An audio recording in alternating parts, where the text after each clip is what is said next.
Cześć! Jestem Dominika. Witam Cię na moim kanale, na którym prezentuję treści związane z poprawą jakości życia. Dziś mam dla Ciebie film dotyczący nawiązywania relacji z ludźmi. Ludzie są istotami społecznymi, co oznacza, że potrzebują innych ludzi do tego, aby czuć szczęście i spełnienie. Potrzeba kontaktu z innym człowiekiem to taka sama potrzeba jak jedzenie czy sen. Nawet jeżeli dzielimy się z kimś dobrymi wiadomościami, to zupełnie inaczej je odbieramy bardziej intensywnie, niż gdybyśmy przeżywali to sami. Niestety problemem dzisiejszego społeczeństwa jest to, że zazwyczaj, gdy gdzieś wychodzimy i widzimy nowych ludzi, których moglibyśmy potencjalnie poznać, wyglądają oni tak. Są wpatrzeni cały czas w ekran swojego smartfona. I niestety to sprawia, że nie są oni zbyt otwarci na to, żeby kogoś poznać. I to właśnie to jest przyczyną, dlaczego nie możesz poznać nowych przyjaciół.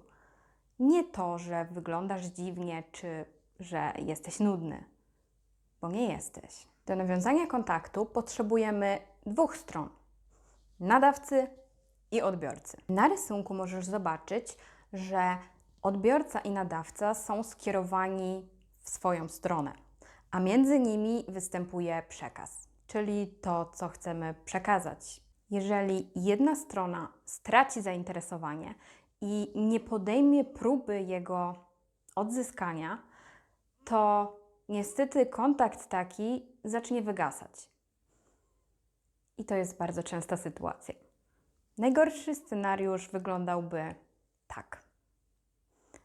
Czyli nadawca i odbiorca po pewnym czasie po prostu odwracają się od siebie.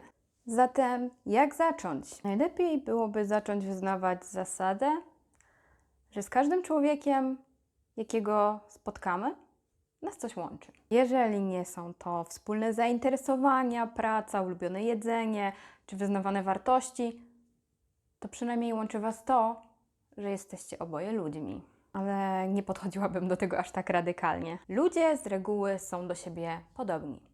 Tyle, że każdy z nich ma unikatowy zestaw cech, umiejętności, talentów i właśnie w tych różnicach powinniśmy szukać jakichś ciekawych rzeczy, których druga osoba mogłaby nas nauczyć. Najlepiej jest pytać o coś, czego nie wiemy. No dobra, więc jak to zrobić? Najlepiej podejść po prostu do pierwszej osoby, która przykuje Twój wzrok. Z doświadczenia wiem, że najlepiej jest zaczynać od pochwalenia czyjegoś ubioru albo fryzury. Właśnie w ten sposób poznałam jedną dziewczynę, zagadałam do niej w tramwaju, że ma ładne okulary, a potem przegadałyśmy chyba 15 minut. Tylko pamiętaj, żeby nie zagadywać o rzeczy typu masz ładne nogi, bo wtedy może to zabrzmieć nieco dziwnie. Zwykle, gdy już zaczniesz, to jakoś to idzie samo naturalnie dalej. Rozmawiacie o pracy, podróżach, o tym, co lubicie robić. Pamiętaj, że kluczem do poznania kogoś jest zadawanie pytań. Nawet jeżeli Twój rozmówca zacznie odbijać te pytania, mu odpowiadając, a potem pytając, a Ty? To ten kontakt się pojawi, więc Wasza znajomość zacznie się rozwijać. Niestety musisz uważać, bo jest sporo osób, które są rozmówcami bardzo biernymi i albo mówią tylko i wyłącznie o sobie, oczekując od Ciebie nie wiem czego, albo nie są zbyt chętne do kontynuowania takiej rozmowy. Wtedy po prostu podziękuj za rozmowę, życz miłego dnia i odejdź. Szkoda Twojej cierpliwości. I oczywiście ciężar utrzymania znajomości powinien leżeć po obu stronach, a nie tylko po jednej. Pamiętaj, że grunt to nie poddawać się po kilku nieudanych rozmowach. Warto wiedzieć, że jeżeli wokół Ciebie są ludzie bardzo negatywnie nastawieni do życia, zamknięci w sobie, to prawdopodobnie Ciebie też to czeka. Ale skoro oglądasz już ten film, to znaczy, że udało Ci się wyrwać z tego schematu. No dobra, więc gdzie szukać nowych przyjaciół? Gdy chodziliśmy do szkoły, to było dużo łatwiej poznać nowe osoby. Wiesz dlaczego? Dlatego, że mieliśmy wspólny cel. Naszym celem było dotarcie do końca roku szkolnego albo do końca edukacji. W związku z tym, szukając ludzi, którzy mają podobne cele jak my, będziemy w stanie znaleźć nowych przyjaciół. Jest kilka miejsc, które mogę Ci podać, ale tak naprawdę nowych ludzi możesz spotkać dosłownie jak tylko wyjdziesz z domu. Po pierwsze, w pracy. Chyba najłatwiej będzie w miejscu pracy, no bo tam ludzie mają wspólny cel, czyli zarobić pieniądze. Jednak w miejscu pracy można spotkać bardzo różnych ludzi. Trzeba uważać, żeby jednak nie wpaść w to negatywne, narzekające towarzystwo. Nowych ludzi możesz spotkać w miejscach, w których możesz realizować swoją pasję. Na przykład różnego rodzaju kluby, stowarzyszenia, koła albo zajęcia grupowe. W zależności od tego, jakie są Twoje zainteresowania czy hobby, to właśnie w miejscach, w których jesteś w stanie je realizować, szukaj ludzi, z którymi Cię to łączy. Kolejnym miejscem, ale takim nie fizycznym, możesz spotkać przyjaciół na wakacjach. Czyli w zupełnie innym miejscu niż jesteś na co dzień. Sama tego doświadczyłam i mam wrażenie, że będąc jakby poza miejscem swojego zamieszkania, jakoś tak zaczynasz postrzegać innych ludzi jako bardziej otwartych. Ty sama jesteś bardziej otwarta i nie przejmujesz się tą opinią. Wydaje mi się, że będąc w tym takim trybie wakacyjnym, po prostu odpuszczamy i otwieramy się na świat.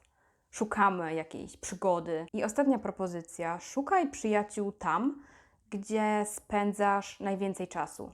Czy to jest jakiś park, galeria, siłownia czy biblioteka. Gdzie indziej możesz spotkać ludzi o podobnych celach, jak nie w miejscach, w których przebywasz najczęściej.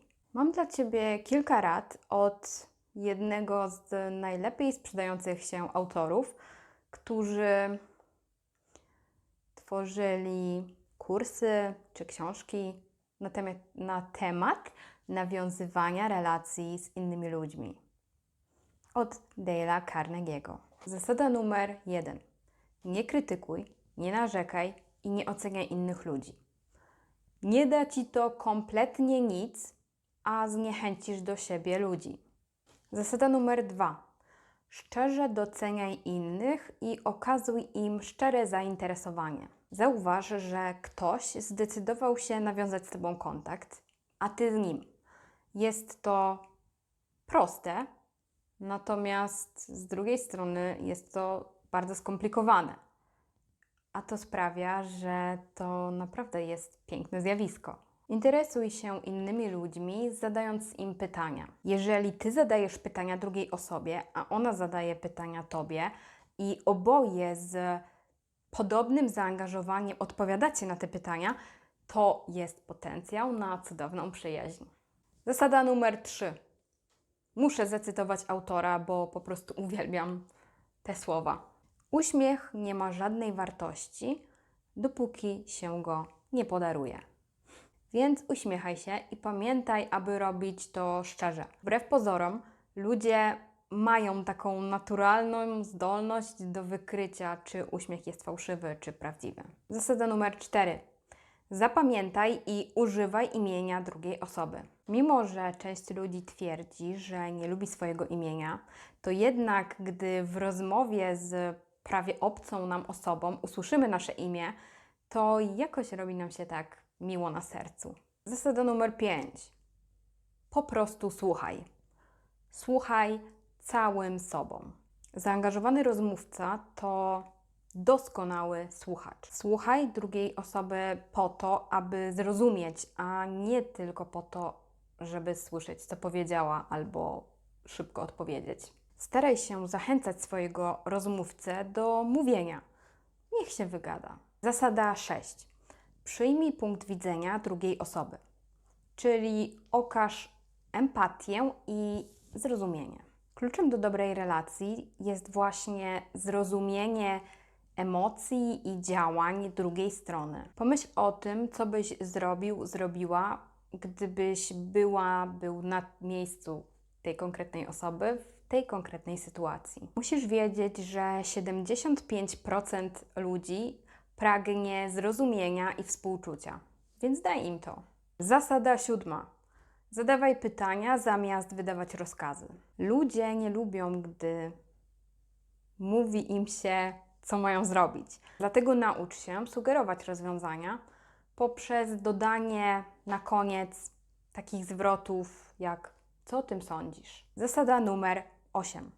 Jeżeli musisz już wytknąć komuś błąd, to możesz zastosować taką metodę, której nauczyłam się na spotkaniach klubu mówców podczas oceny mów i osób. Jest to tak zwana metoda kanapki. Najpierw przyznajemy się do tego, że my też popełniamy błędy, co postawi nas mniej więcej na tym samym poziomie z rozmówcą. Więc na czym polega ta metoda kanapki?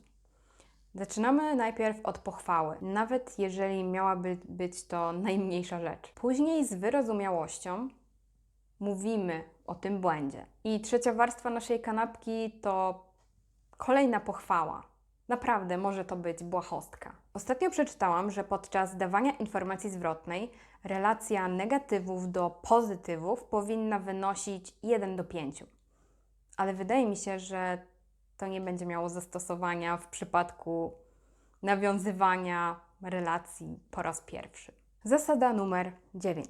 Zachęcaj ludzi do poprawy, ale też do wiary we własne możliwości. Chwal ich, rzucaj wyzwania, pomagaj i jeżeli widzisz, że ktoś może czemuś podołać, bo widzisz, że ma tę siłę, a jednak on się poddaje, to nie pozwól mu na to.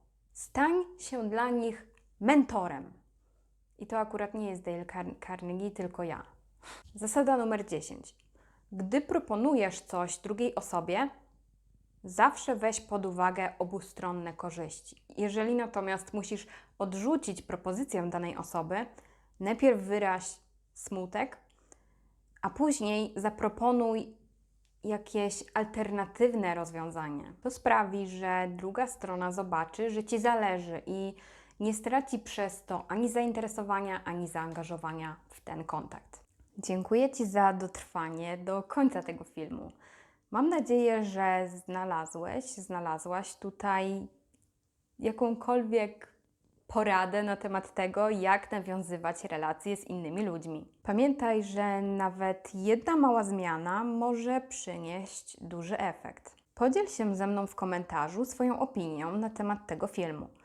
Możesz też napisać, czy może Ty masz jakieś metody nawiązywania kontaktu z innymi ludźmi. Jeżeli natomiast podobał Ci się mój dzisiejszy film, to proszę o łapkę w górę oraz zasubskrybowanie mojego kanału, ponieważ to pozwala mi się rozwijać i docierać z moimi treściami do coraz większej ilości osób. Dziękuję jeszcze raz. Życzę miłego dnia, wieczoru, nocy i do zobaczenia w następnym filmie. Cześć! Her. Okej. Może bardziej tak. Pięknie. To nie był dobry pomysł z tym lustrem. Dobrze, więc zaczynajmy. Proszę to wyciąć. Proszę to wyciąć, pani montażystko. Ja mam dzisiaj zbyt dobry humor. Dobrze, że mój stół jest czysty. O nie, zaczynam się pocić. Boże. Pierwszy krok jest najtrudniejszy. Pierwszy krok jest najtrudniejszy, tak. ale będzie dzisiaj dużo bloopers. Wstęp będzie trwał pół godziny.